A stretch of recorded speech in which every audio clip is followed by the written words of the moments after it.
semuanya, kembali lagi di kelas Kimia Organik kelas 11, di mana pada kesempatan kali ini kita akan melanjutkan materi tentang carboxylic acid, yaitu membahas tentang chemical properties, preparation, and the uses. Nah, jadi yang kita akan bahas itu adalah yang pertama tentang chemical properties-nya, jadi bagaimana reaksi antara carboxylic acid dengan reagen-reagen yang lain. Kemudian yang kedua, preparasi, bagaimana untuk membuat carboxylic acid. Dan yang ketiga adalah kegunaannya, atau di sekitar kita, carboxylic acid itu digunakan sebagai apa. Oke, kita langsung masuk yang pertama, yaitu chemical properties dari carboxylic acid. Oke, di sini untuk reaksi chemical properties-nya, di sini dibagi menjadi 3 reaksi besar. Yang pertama adalah pembentukan garam. Kemudian yang kedua adalah membentuk fungsional derivatif atau turunan dari asam karboksilat. Seperti ada asil halida, amida, ester, dan anhidrida. Selanjutnya di sini juga ada reaksi reduksi. Oke, kita masuk ke jenis reaksi yang pertama, yaitu tadi adalah pembentukan garam. Nah, di mana di sini kan asam karboksilat kita ketahui itu adalah sifatnya asam. Jadi kalau untuk membentuk garam berarti direaksikan dengan basa. Ya, yang pertama kita menggunakan basa kuat, strong base ya, seperti itu. Nah, di sini carboxylic acid bereaksi dengan strong alkalis seperti NaOH ya untuk membentuk produknya yang namanya adalah sodium karboksilat dan air sebagai produk sampingannya. Nah, reaksi umumnya seperti ini. Jadi kita punya karboksilat RCOOH dengan NaOH. Di sini kalian perhatikan, maka Na itu akan menggantikan posisi hidrogen. Sehingga terbentuk RCOONa, ini yang disebut sebagai garam karboksilat itu tadi ya. Dan H2O. H2O itu berasal dari mana? Dari OH dan hidrogen. Contohnya adalah sebagai berikut. Nah, di sini kita punya CH3COOH, kita reaksikan dengan NaOH, maka kita tukar ya, jadi hidrogen bertemu dengan OH menjadi H2O, kemudian Na-nya akan menggantikan posisi hidrogen. Sehingga di sini akan menjadi CH3COONa. Nah, di sini ikatannya terbentuknya ikatan ion ya untuk garamnya. Ini juga sama kalau misalkan kita menggunakan benzoic acid gitu ya. Di sini kita pakai basa kuat juga, berarti di sini akan menjadi COONa, garam ya, dan produk sampingannya adalah H2O. Nah, berikutnya, kita juga bisa mereaksikannya dengan basa lemah. Nah, jadi di sini ketika kita reaksikan dengan basa lemah, misalkan seperti Na2CO3 atau NaHCO3, itu akan membentuk sodium karboksilat, garamnya. Kemudian produk sampingannya ada karbon dioksida dan air. Nah, ini reaksi umumnya ya. Nah, kalau kita pakai Na2CO3, di sini perhatikan ada koefisien Na-nya sebanyak 2, maksudnya jumlah Na-nya ada 2, maka di sini akan berpengaruh juga di kesetaraan reaksinya, akan muncul 2 karboksilat. Jadi di sini produk sampingannya juga akan dihasilkan 2 garam sodium karboksilat. Kemudian kalau kita pakai NaHCO3, di sini karena hanya ada 1 ya Na-nya, berarti koefisiennya juga sama-sama 1. Nah, di sini produk sampingannya bisa kalian lihat tambahannya adalah CO2. Kalau tadi yang NaOH yang basa kuat kan H2O saja ya. Nah, di sini karena ada C-nya, berarti produk sampingnya ada CO2 dan H2O. Baik, contohnya adalah sebagai berikut. Nah, jadi di sini kalau kita punya asam asetat, ya asam asetat kita reaksikan dengan Na2CO3. Nah, maka di sini pasti terbentuk garam. Garamnya CH3COONa sama ya. Cuman perhatikan di sini karena ada Na2.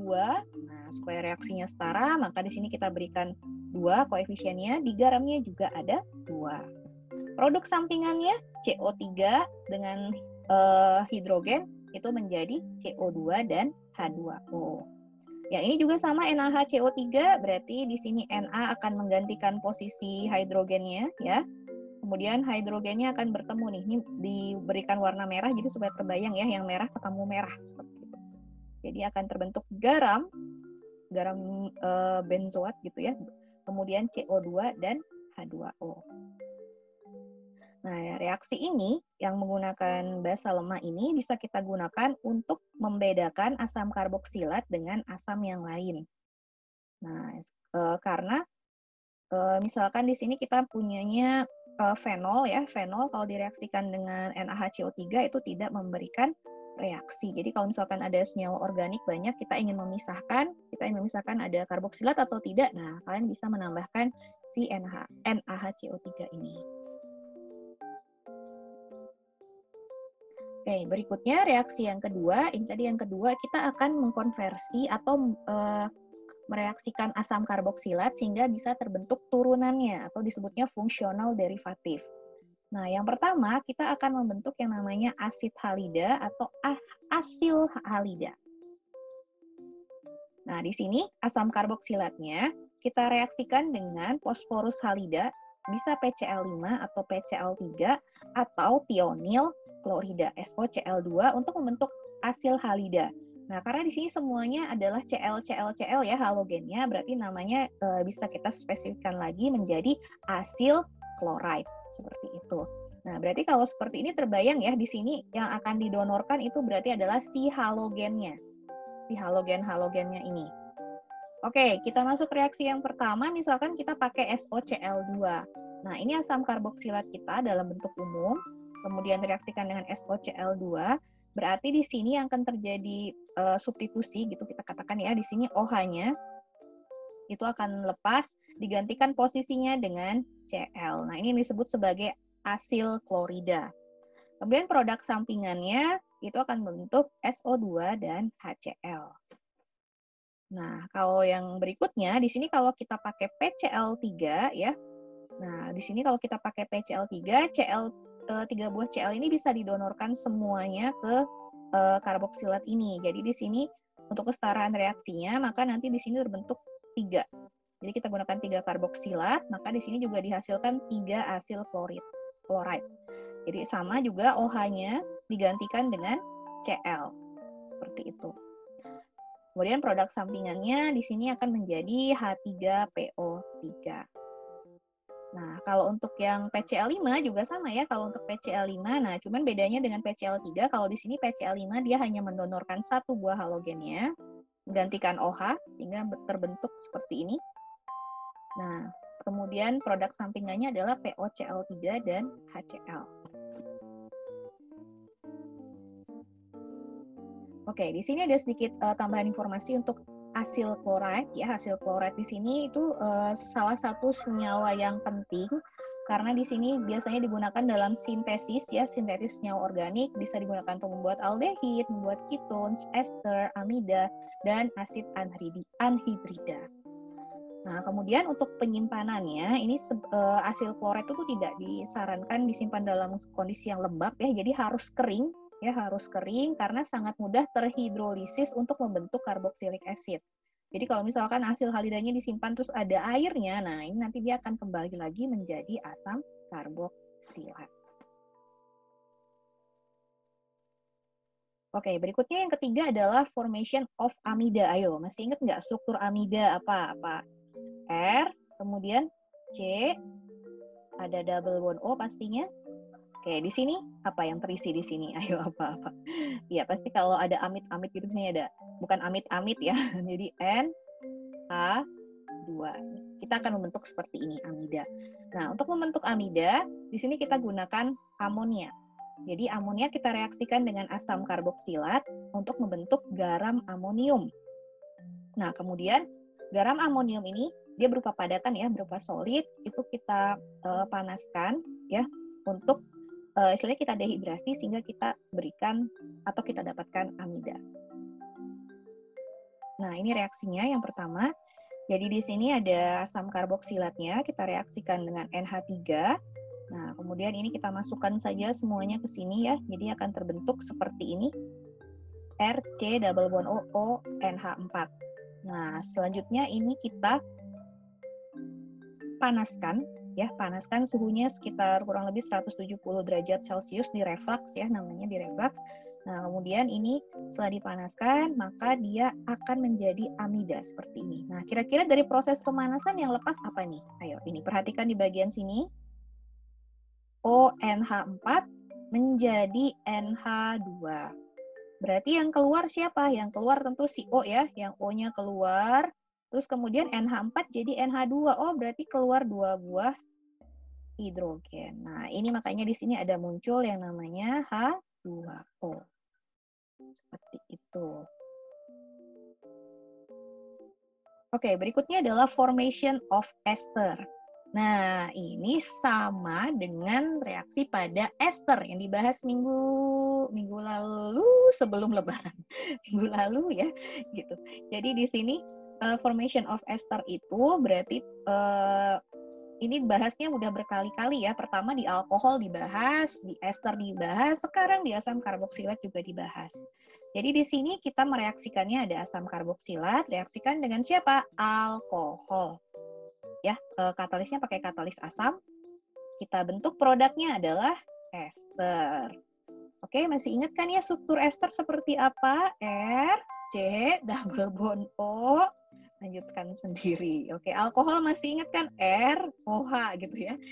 Semoga ingatannya belum menguap semua ya bersama nastar-nastar itu.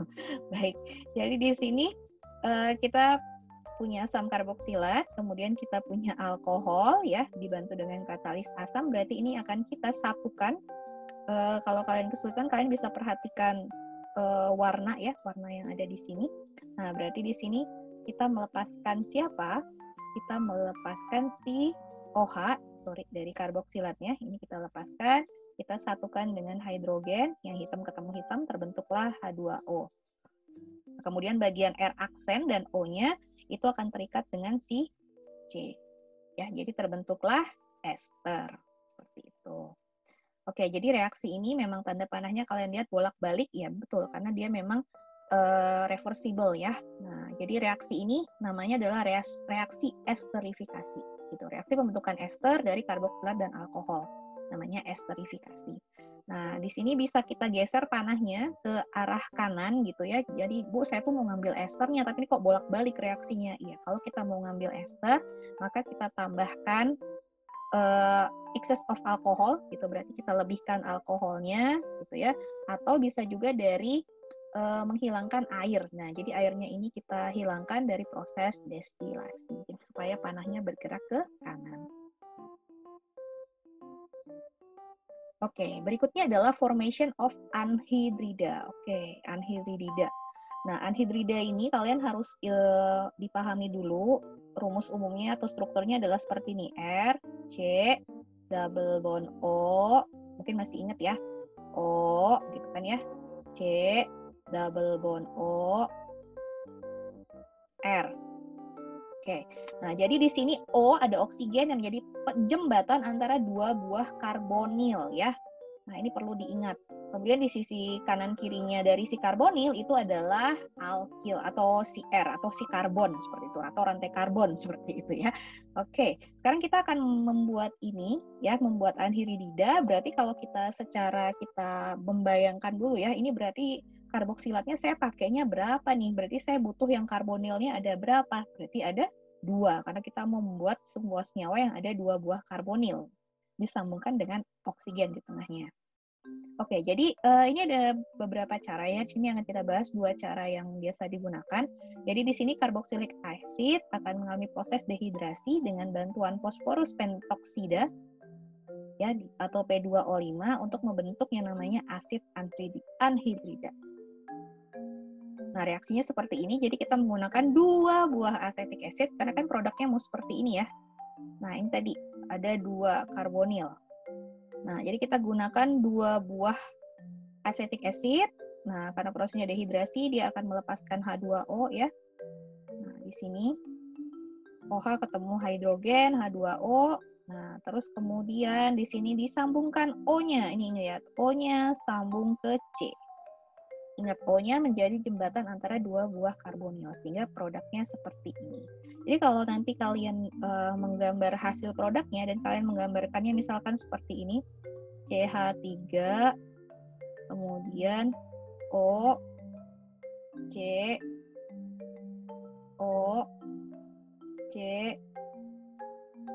O, CH3 misalkan. Bu, saya kan kata ibu disatukan ya, saya udah menyatukan. Nah ini, kalau begini berarti salah sambung ya. Ini salah, ini bukan anhidrida. Nah jadi ingat sekali lagi oksigennya berada di antara karbonil. Nah kalau alkilnya ini tinggal mengikuti saja alkil dari atau rantai karbon dari bahannya. Kalau ada satu ya tulis satu, jangan dilebih-lebihkan lah ya atau dikurang-kurangi. Ada 3, tapi saya tulisnya cuma 2, Bu, males ya, jangan lah ya, kan beda jadinya hasilnya. Oke, cara yang kedua, nah di sini ini yang cara umum digunakan ya. Kalau yang tadi itu biasanya digunakan untuk membuat anhidrida yang simetris. Nah kalau yang ini bisa untuk yang simetris, bisa juga yang tidak simetris. Jadi di sini bisa dibuat dari mereaksikan asil klorid yang tadi ya, asil klorid dengan asam karboksilat. Nah, di sini in the presence of pyridine, jadi dibantu oleh si pyridine. Oke, nah ini rumus umumnya. Jadi ini asam karboksilatnya. Kemudian ini asil halidanya, sama ya kayak yang tadi ya. Jadi di sini berarti ingat O sebagai penghubung, berarti di sini yang kita keluarkan adalah hidrogen. Di sini Cl-nya butuh tidak di sini untuk anhidrida? Tidak ya. Jadi ini kita keluarkan juga. Dia bersatu menjadi HCl seperti itu. Nah, ini digabung ya. C-nya gabung ke sini. Seret. Seret. Jadi bukan nanti digabung produknya, kan kata ibu disambung. Berarti gini dong Bu, R, C, double bond O. Kan disambung ya Bu ya, Bu. O, R aksen, C, double bond O. Dan sampai nyambungnya seperti ini ya. Ini salah sambung juga ya. Jadi yang nyambung itu si C-nya, si karbonilnya. Karbonilnya sambungkan ke O. Sehingga didapatkan produknya seperti ini. Gitu ya. Terus untuk reaksi ini seperti yang tadi disampaikan di awal ya. Jadi ini bisa kita gunakan untuk membentuk mix anhidrida. Maksudnya adalah R dan R aksennya itu tidak sama. Misalkan di sini metil, di sini etil seperti itu, atau simple anhidrida atau yang simetris. Oke, berikutnya reaksi yang ketiga, chemical properties yang ketiga itu adalah reduction with lithium aluminium hydride atau LiAlH4. Direduksi. Ingat kalau reduksi itu kalau oksidasi kan berarti oksigennya nambah biasanya. Kalau reduksi berarti hidrogennya nambah, oksigennya berkurang. Nah, di sini LiHlH4 is a powerful reducing agent. Ya, berarti dia LiHlH4 ini dia tuh sangat reaktif jika dibandingkan saudara-saudara pereduksi yang lain, misalkan seperti H2 atau NaBH4 ya. Dan ini yang kita gunakan untuk mereduksi asam karboksilat. Nah, jadi kalau misalkan ini nih, jadi kalau reduksi, kita balik lagi ke konsep yang dulu, yang awal. Nah, jadi kalau asam karboksilat, itu kan gugus fungsinya ada di mana? Ada di ujung kan ya? Berarti kalau direduksi, berarti kemungkinan direduksinya itu dia akan menjadi apa? Menjadi aldehid, ya, yang di ujung juga aldehid menjadi apa? Primer, sekunder, tersier, primary alkohol. Seperti itu. Jadi kalau misalkan kalian mengatakan nanti dari karboksilat saya reduksi akan menjadi tertiary alkohol, nggak mungkin ya. Nah, jadi gugus fungsinya yang ada di ujung juga, primary alkohol. Oke, baik. Di sini kita gunakan LiHl4 dalam dry ether gitu ya. Nah, di sini kalian lihat ini awalnya C double bond OOH. Nah, terus kemudian di sini menjadi apa? Menjadi primary alkohol. Jadi hidrogennya nambah, yang semula di sini kan hidrogen di C-nya itu tidak ada ya, tidak ada, dia punyanya oksigen. Nah, berarti di sini kalau bahasa kasarnya ya, di sini kita hilangkan si karbonilnya, kemudian si cangan C-nya jadi kurang kan ya. Nah, dia akan diberikan tambahan 2 buah hidrogen. Seperti itu. Direduksi. Ini contohnya. Nah, kita punya 2,2 dimethylpropanoic acid, kemudian kita reduksi dengan LiHlH4. Nah, di sini produknya akan menjadi, ingat, ini kita hilangkan satu O-nya, oksigennya kita ganti dengan H2. Berarti kita dapatkan 2,2 dimethylpropanol. Loh, Bu, ini kan apa namanya? Tertiary dari mana? Ini kan tetap primary ya. Kan ini yang dilihat.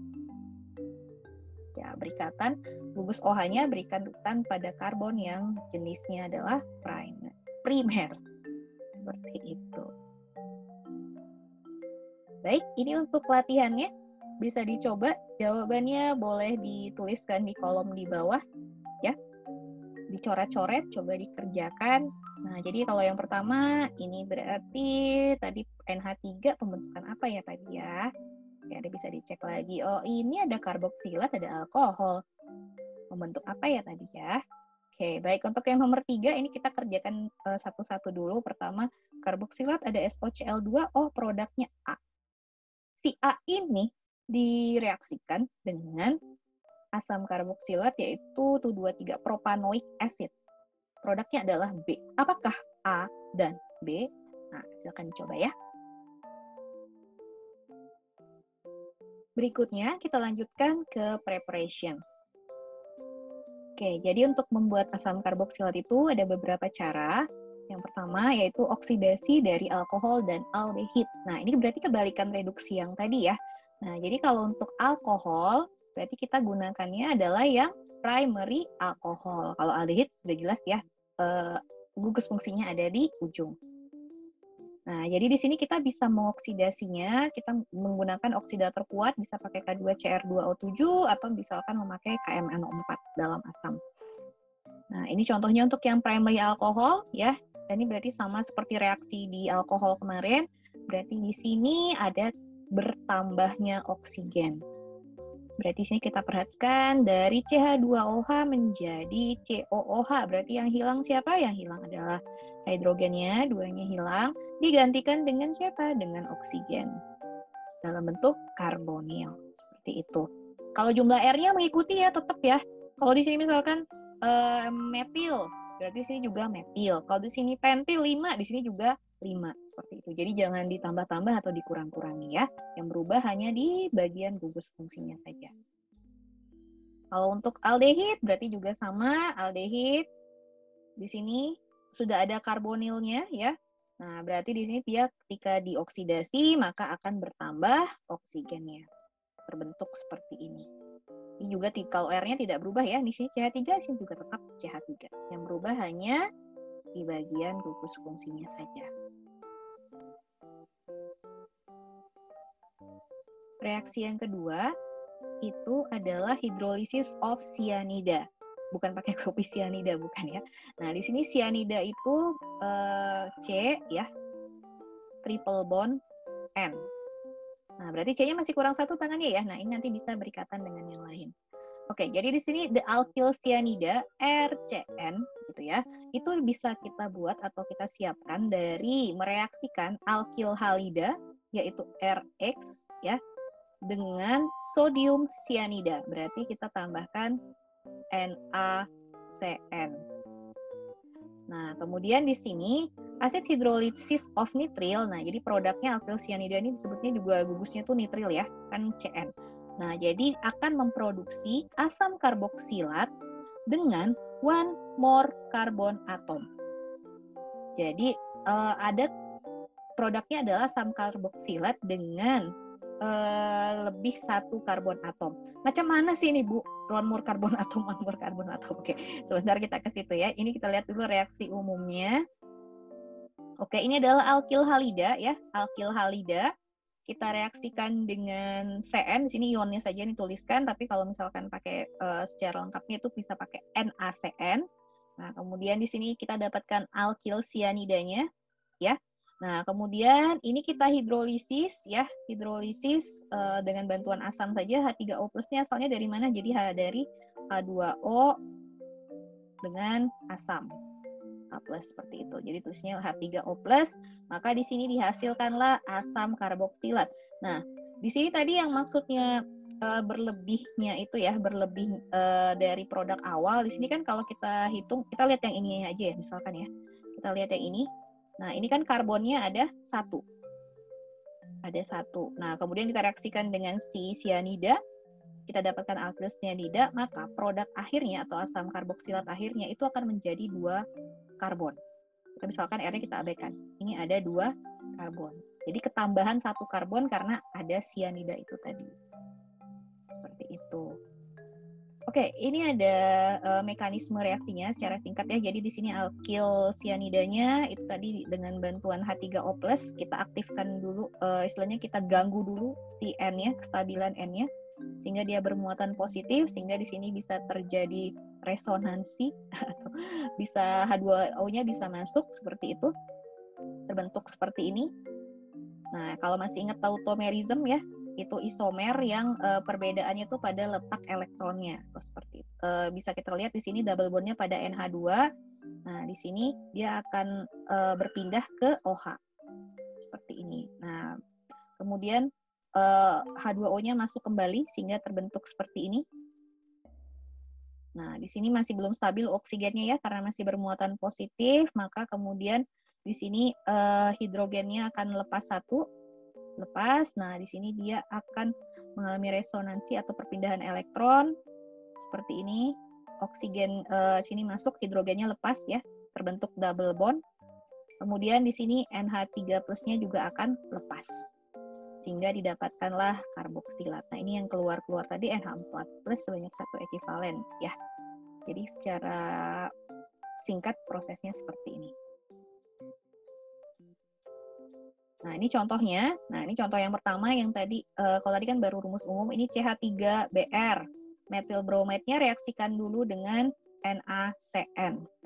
Berarti apa yang terjadi? Nah, berarti di sini si CN-nya, CN akan menggantikan posisi Br, berarti CN-nya masuk gitu ya. Br-nya berikatan sama siapa? Dengan Na. Menjadi, kembali lagi kesukaan kita semua, yaitu NaBr. Nah, kemudian di sini kita dapatkan metil sianida.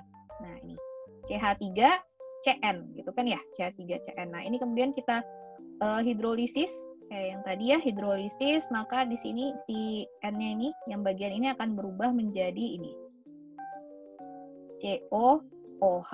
Nah, jadi dari satu karbonnya, produk awal yang metil bromide-nya satu menjadi 2 karbon. Itu yang tadi dibilangnya ketambahan, bertambahnya satu karbon atom. Produk sampingannya NH3 boleh. Nah, kemudian ini contoh yang kedua. Nah, di sini ada OH-nya, OH CH2 CH2 Cl. Nah, bertemu dengan NaCN, OH-nya jangan dilihat, kita tukar si Cl-nya saja. Cl-nya tukar dengan Cn. Jadi di sini melepaskan NaCl gitu ya. Nah, menjadi seperti ini. CH2 OH CH2 CH2 Cn. Kemudian kita lakukan proses tadi dehidrasi itu melepas yang tadi di awal dehidrasi. Kemudian di sini kita lihat Cn-nya, Cn itu menjadi COOH, ketambahan karbon 1 ya. Jadi yang awalnya 2, 1 2 di sini menjadi 3. 1 2 3. Baik, reaksi pembuatan karboksilat yang berikutnya, yang ketiga itu adalah carbonation of Grignard-Regan. Oke, di sini carbonation bukan carbonara or spicy carbonara ya. Baik, di sini Grignard-Regan, RMGX, masih ingat ya? Grignard-Regan R-nya berarti kita ganti alkil CH3 C2H5 gitu ya. Mg X-nya halogen. Jadi misalkan CH3MgBr, CH3MgCl gitu ya. CH3MgI. Nah, di sini akan bereaksi si Grignard-nya dengan CO2 to give addition compound. Jadi di sini CO2-nya itu akan menjadi pendonor dari oksigennya ya. Jadi karbonil dan O-nya itu akan berasal dari sini. Kemudian selanjutnya kalau sudah bereaksi antara Grignard dan CO2, itu nanti kita lakukan hidrolisis dulu ya, dengan bantuan asam, itu akan menghasilkan asam karboksilatnya. Jadi di sini ada Grignard-Regan RMGX, di sini kita ada CO2 ya, CO2. Kemudian CO2 ini akan posisinya masuk ke sini di antara R dan NGX. Jadi akan terbentuk seperti ini, R C double bond O. Di sini supaya tangan C-nya menjadi pas gitu, jadi tidak double bond ya O-nya di sini. Dia akan menjadi single bond. Jadi O, kemudian di sini MgX. Nah, baru kemudian kita hidrolisis dengan H2O. Nah, di sini kan berarti H+ dengan temannya adalah OH-, seperti itu. Nah, jadi kalau kita memasukkan di sini, kalau O di sini kan berarti cenderung muatannya negatif. Nah, kalau Mg Mg di sini kan berikatan 1 dengan X ya, berarti di sini muatannya cenderung positif kan 2 plus 1 dengan X, berarti masih sisa 1 lagi ruang untuk negatifnya. Nah, berarti di sini H-nya kita masukkan ke O, negatif ketemu positif, kemudian OH-nya akan bertemu dengan si Mg. Maka di sini kita dapatkan produknya adalah RC double bond OH, ya, OH karboksilat, dan di sini produk sampingannya adalah MgOHX, misalkan MgOHBr, MgOHCl, seperti itu.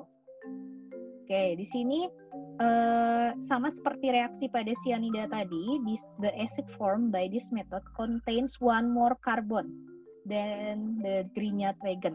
Nah, jadi kalau misalkan di sini kita pakainya CH3 MgBr. Nah, ketika direaksikan dengan CO2, ya, tadi kan ini berarti C-nya masuk ya ke sini ya. Nah, C-nya kan masuk ke sini. Maka produknya, produk akhirnya itu akan mendapatkan tambahan 1 karbon. Jadi akan menjadi CH3 C double bond O OH. Seperti ini. Jadi yang awalnya 1, jadi ada 2.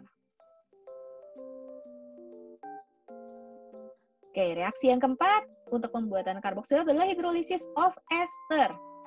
Oke, ini sebetulnya reaksi kebalikan dari esterification yang tadi. Jadi hydrolysis of ester akan memberikan orang tua, parent. Jadi maksudnya tadi kan membentuk ester itu kita bahannya itu karboksilat dan alkohol. Nah, jadi dengan menghidrolisis si ester tadi, kita akan mendapatkan si karboksilat. Nah, tadi kan panahnya bolak-balik itu ya. Nah, jadi kalau misalkan tadi kita arahnya mau menghasilkan ini, ya tadi kan alkohol tambah karboksilat jadi ini. Nah, sekarang karena kita mau pecah lagi, jadi tinggal di reflux saja atau dipanaskan ya dengan bantuan tambahkan asam sedikit ya untuk menguraikan si ini esternya si ini.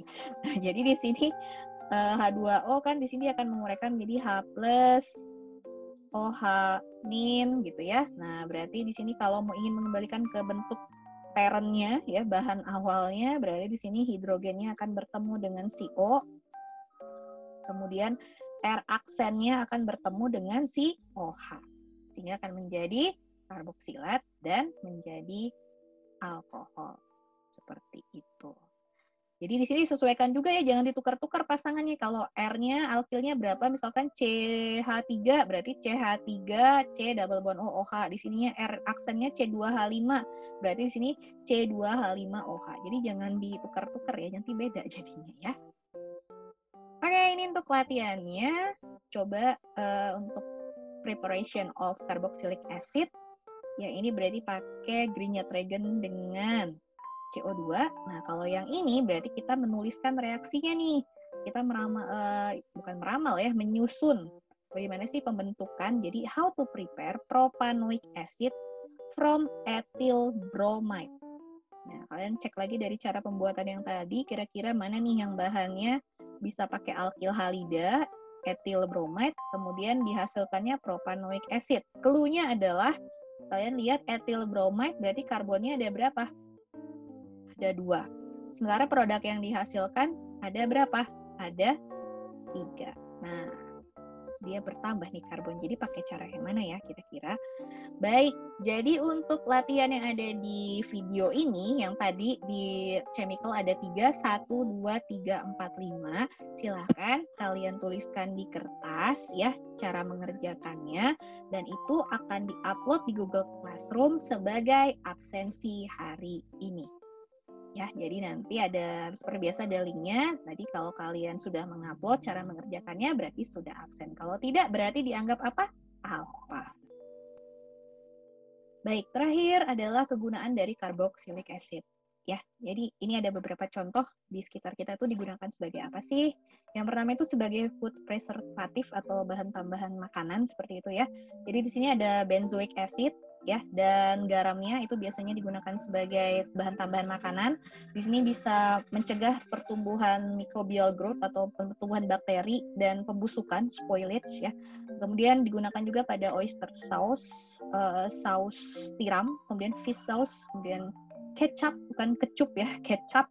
Kecap tuh lebih mengarah ke tomat saus tomat ya, saus tomat, tapi katanya sebenarnya bukan saus tomat gitu, beda susunannya. Ibu juga kurang paham. Kemudian ada non-alcoholic beverage, minuman non-alkohol, kemudian fruit juice ya untuk pengasam ya biasanya ya, margarin, salad dressing, jams, selai, atau produk asinan gitu ya, pickle ya, asinan dari sayur atau buah. Kemudian ada fungsi lainnya juga.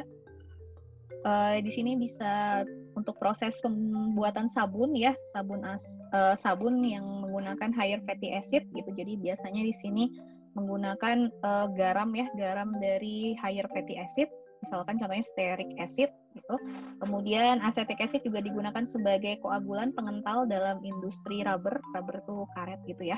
Kemudian di bagian farmasi. Nah, di sini nanti kalau kalian ada kesempatan PKL di tempat farmasi tuh biasanya suka ketemu nih obat-obat aspirin, penansetin, seperti itu. Jadi ada gugus karboksilatnya. Oke, sekian untuk materi carboxylic acid untuk chemical properties and preparation. Terima kasih.